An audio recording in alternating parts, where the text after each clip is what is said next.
അബ്ദുറഹ്മാൻ സലഫിയും ഇതേ മാനദണ്ഡം തന്നെയല്ലേ പറഞ്ഞത്? നമുക്ക് അദ്ദേഹത്തിന്റെ വാക്കുകളിലൂടെ തന്നെ കേൾക്കാം. ഇവിടെ മതപരമായി അഭിപ്രായ വ്യത്യാസമുള്ള വിഷയങ്ങൾ അറബ് ലോകത്തുള്ള പണ്ഡിതന്മാരുമായി അന്വേഷിക്കുന്നത്, അഭിപ്രായം അറിയുന്നത് ഗുണകരമാണ്, നല്ലതാണ് എന്നാണ്. മുജാഹിദ് പ്രസ്ഥാനത്തെ സംബന്ധിച്ചിടത്തോളം അള്ളാഹുവിന്റെ കിതാബും പ്രവാചകന്റെ സുന്നത്തുമാണ് പ്രമാണം. ആ കിതാബിലും സുന്നത്തിലുമുള്ള കാര്യങ്ങളാണ് മുജാഹിദ് പ്രസ്ഥാനം സ്വീകരിച്ചു വന്നിട്ടുള്ളത്.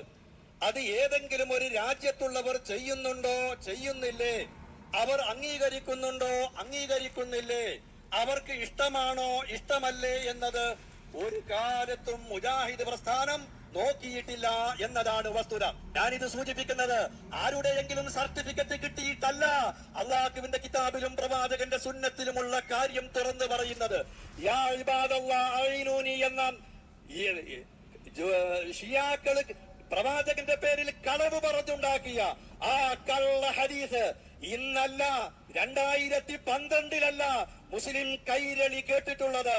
ഇത് വർഷങ്ങളായി നമ്മുടെ പണ്ഡിതന്മാർ ചർച്ച ചെയ്തതും, ആ ചർച്ചയിൽ ആരെങ്കിലും ഇന്ന് വരെ ഒരു ജിന്നിനോട് ജിന്നിന്റെ കഴിവിൽപ്പെട്ടത് ചോദിച്ചാൽ ശിർക്കാവില്ല, വസീലത്ത് ശിർക്കും ഹറാമും മാത്രമാണ് എന്ന് എഴുതിയ ഒരു വാചകം KM മൗലവിയുടെ പേരിൽ കള്ളം പറയുന്നവർ, MCCയുടെ പേരിൽ കള്ളം പറയുന്നവർ, ഉമർ മൗലവിയുടെ പേരിൽ കള്ളം പറയുന്നവർ, KP മുഹമ്മദ് മൗലവിയുടെ പേരിൽ കള്ളം പറയുന്നവർ, ഇന്ന് ജീവിച്ചിരിപ്പുള്ള നമ്മുടെ പണ്ഡിതന്മാരുടെ യുവപ്രസംഗകന്മാരുടെ പേരിൽ കള്ളം പറയുന്നവർ കാണിക്കണം. എവിടെയാണ് ജിന്നിനോട് ജിന്നിന്റെ കഴിവിൽപ്പെട്ടത് ചോദിച്ചാൽ വസീലത്തു ശിർക്കും ഹറാമുമാണ് എന്ന് പറഞ്ഞത്? കാണിക്കാൻ കഴിയില്ല.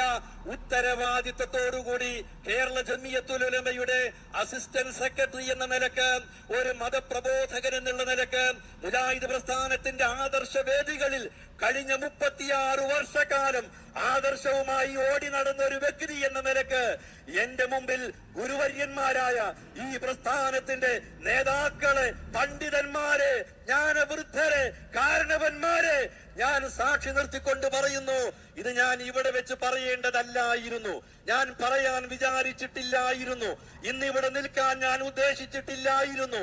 എനിക്ക് നിൽക്കേണ്ടി വന്നതാണ്, പറയേണ്ടി വന്നതാണ്. ഈ പ്രസ്ഥാനം നിലകൊള്ളുന്നത് തൗഹീദിന് വേണ്ടിയാണ്. അഴകുഴമ്പൻ തൗഹീദ് മുജാഹിദ് പ്രസ്ഥാനത്തിന് ഉൾക്കൊള്ളാൻ കഴിയില്ല. അഴകുഴമ്പൻ തൗഹീദുമായി നടക്കുന്നവർക്ക് അതുമായി നടക്കാം.